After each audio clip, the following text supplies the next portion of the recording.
కాకినాడ జిల్లా పిఠాపురం నియోజకవర్గంలో అభివృద్ధి పనులు చురుగ్గా సాగుతున్నాయి. డిప్యూటీ సీఎం పవన్ కళ్యాణ్ చొరవతో రోడ్ల నిర్మాణానికి 200 కోట్లకు పైగా నిధులొచ్చాయి. జాతీయ గ్రామీణ ఉపాధి హామీ పథకం, సాస్కీ, పంచాయతీరాజ్ శాఖల నిధులతో 307 కిలోమీటర్ల మేర కొత్త రోడ్ల నిర్మాణం చేపట్టారు. 2 ఏళ్లలో 100 కోట్ల విలువైన 611 రోడ్ల నిర్మాణం పూర్తయింది. ఇక దీనిపై మరింత సమాచారం మా ప్రతినిధి ఉదయ్ అందిస్తారు. కళ్యాణ్ ఎమ్మెల్యేగా గెలుపొందిన తర్వాత పిఠాపురం రూపురేఖలు అయితే మారుతున్నాయి. ఎన్నో దశాబ్దాల నుంచి కొన్ని గ్రామాలకు త్రాగునీరు అలాగే రోడ్లు వసతి లేదని వారు అధికారుల వద్ద ప్రజాప్రతినిధుల వద్ద మొరపెట్టుకున్న వారి సమస్య తీరని పరిస్థితి. పిఠాపురం నుంచి పవన్ కళ్యాణ్ ఎమ్మెల్యేగా ఎన్నికై డిప్యూటీ సీఎంగా బాధ్యతలు స్వీకరించిన తర్వాత పిఠాపురం అభివృద్ధి పరుగులు తీస్తుంది. 200 కోట్ల రూపాయలతో పిఠాపురంలోని వివిధ గ్రామాలకైతే రోడ్ల నిర్మాణాలు అయితే జరుగుతున్నాయి. అసలు ఆ రోడ్ల నిర్మాణాలు ఎలాగున్నాయి, అసలు అక్కడ పరిస్థితి ఎలా ఉందనేది తెలుసుకునే ప్రయత్నం చేద్దాం రండి.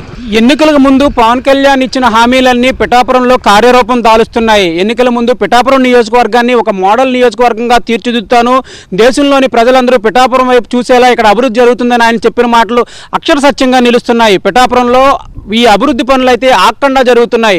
200 కోట్ల రూపాయల బడ్జెట్తో అయితే పిఠాపురంలో రోడ్లు అద్దాన్ని తలపిస్తున్నాయి. గతంలో దశాబ్దాల కాలం నుంచి అసలు తమ గ్రామానికి కార్లు వస్తాయా, ఆటోలు వస్తాయా, అత్యవసర పరిస్థితుల్లో అంబులెన్స్లు కూడా రాని పరిస్థితుల్లో ప్రజలంతో ఆ విచారాన్ని వ్యక్తం చేసేవారు. ఎంతమంది ప్రజాప్రతినిధులు మారినా, ఎన్ని ప్రభుత్వాలు మారినా తమ గ్రామానికి రోడ్లు లేని దుస్థితిని తలుచుకుని వారు కుమిలిపోయే పరిస్థితి ఉంది.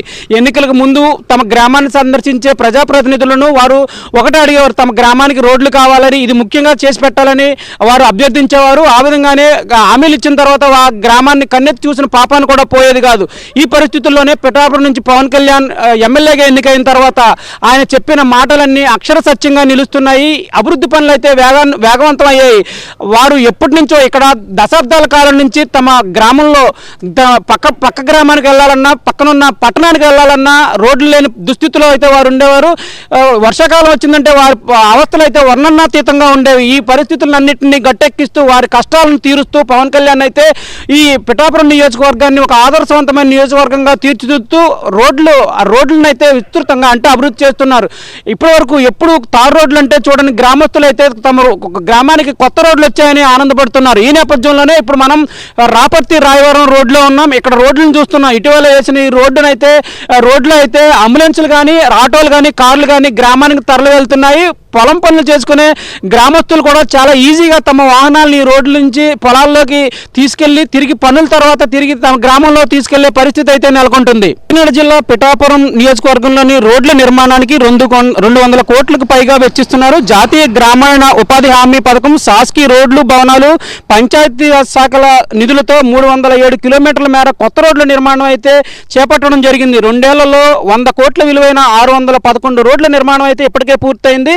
వీటి పొడవు సుమారు 152 కిలోమీటర్లు. మరో 70కి పైగా రోడ్ల నిర్మాణం పనులు పురోగతిలో ఉన్నాయి. ఈ విషయాన్ని అయితే ఉప ముఖ్యమంత్రి కార్యాలయం అయితే ఒక ప్రకటనలో అయితే తెలియజేసింది. అలల కోతకు సముద్ర గర్భంలో కలిసిపోయిన ఈ తీర ప్రాంతాల్లో మాయపట్నం మత్స్యకారుల 10 ఏళ్ల క్రితం సబ్బంపేట సమీపంలో కొత్త మాయపట్నం కాలనీ పేరిట పునరావాసం ఏర్పాటు చేశారు. ఇల్లు నిర్మించిన మౌలిక సదుపాయాలు కల్పించలేదని గ్రామస్తులు అయితే ఆవేదన వ్యక్తం చేస్తూ ఉప ముఖ్యమంత్రి పవన్ కళ్యాణ్కి అయితే ఈ తమ అభ్యర్థనను వెల్లడించారు. తమ కష్టాలు తీర్చాలని ఆయన వేడుకోవడం జరిగింది. ఉప ముఖ్యమంత్రి చొరవ తీసుకుని 1.52 కోట్లతో కాలనీ, మరో 1.5 కిలోమీటర్ల సిమెంట్ రోడ్డు, 2.8 కిలోమీటర్ల కాలువలు అయితే నిర్మించారు. ఇదే కాలనీకి సమీపంలో మరో పునరావాస కాలనీ కొత్త సూరాడపేటలో 93 లక్షలు వెచ్చించి 1.6 కిలోమీటర్ల సిమెంట్ రోడ్డు అయితే నిర్మించి సబ్బంపేట కొత్తపల్లి ప్రధాన రహదారిని అనుసంధానించినట్లు కూడా చెప్పడం జరుగుతుంది.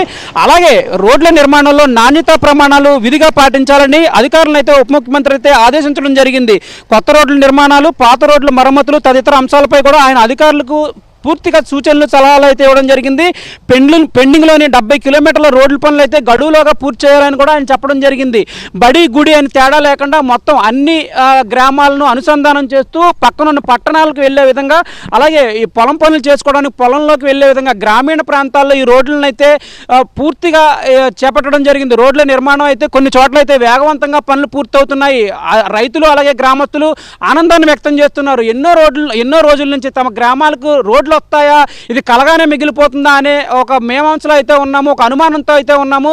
ఆ అనుమానాలన్నీ పటాపంచులు చేస్తూ పవన్ కళ్యాణ్ ఇచ్చిన మాటను అయితే నిలబెట్టుకుంటున్నారు. తాము ఎప్పుడో ఎన్నికల ముందు ఆయన అభ్యర్థించాము ఈ రోడ్లు కావాలని, అది మర్చిపోకుండా తాము మర్చిపోయాము, పవన్ కళ్యాణ్ అడిగామని. కానీ పవన్ కళ్యాణ్ మర్చిపోకుండా ఈ రోడ్ల నిర్మాణం అయితే వేగవంతం చేశారు. రోడ్లు ఇప్పటికే అద్దాలను తలపిస్తున్నాయి. రోడ్లలో ప్రయాణం చాలా ఈజీగా ఉంటుంది. గతంలో వర్షాకాలంలో గుంతల్లో పడి తీవ్ర గాయాల పాలైన సంఘటనలు కూడా తమ గ్రామంలో ఉన్నాయి. వర్షాకాలంలో తమ గ్రామానికి అంబులెన్స్ రావాలంటే 1 కిలోమీటర్ మేర ఈ పేషెంట్ని అయితే మోసుకెళ్ళి అక్కడ అంబులెన్స్ ఎక్కించవలసి వచ్చేది. ఆటోలు కూడా తమ గ్రామానికి రాలేని పరిస్థితిలో ఉండేది. కానీ ఇప్పుడు పవన్ కళ్యాణ్ వచ్చిన తర్వాత గ్రామంలోకి అంబులెన్సులు తిరుగుతున్నాయి, ఆటోలు తిరుగుతున్నాయి, అయితే కార్లు తిరుగుతున్నాయి. మరోవైపు పొలాల్లోకి వెళ్ళడం కూడా చాలా ఈజీగా ఉందని కూడా వారు ఆనందాన్ని వ్యక్తం చేస్తున్నారు. పవన్ కళ్యాణ్ మిగిలిన పనులు కూడా యుద్ధ ప్రాతిపదికన తొందరలోనే పూర్తి చేయాలని అధికారులను ఆదేశించారు. ఈ పనుల్లో కూడా నాణ్యతా ప్రమాణాలను పాటిస్తూ పనులు పూర్తి చేయాలని, ఎట్టి పరిస్థితుల్లోనూ అవినీతిని సహించబోమని, ఈ రోడ్ల నిర్మాణంలో అవినీతి జరిగితే సహించబోమని కూడా ఆయన చెప్పడం జరిగింది. ఈ నేపథ్యంలోనే కాంట్రాక్టర్లు అలాగే ఇక్కడున్న కొంతమంది ఇంజనీరింగ్ సిబ్బంది కూడా రోడ్ల నిర్మాణంలో ప్రత్యక్షంగా అక్కడ పనులను అయితే పర్యవేక్షిస్తూ ఎటువంటి అవకతవకలు జరగకుండా, అవినీతికి తావు లేకుండా ఈ రోడ్ల నిర్మాణాలను అయితే పూర్తి చేస్తున్నారు. మెగానే న్యూస్ కోసం విలేజ్ దొరబాబుతో ఉదయ్ పిఠాపురం నుంచి.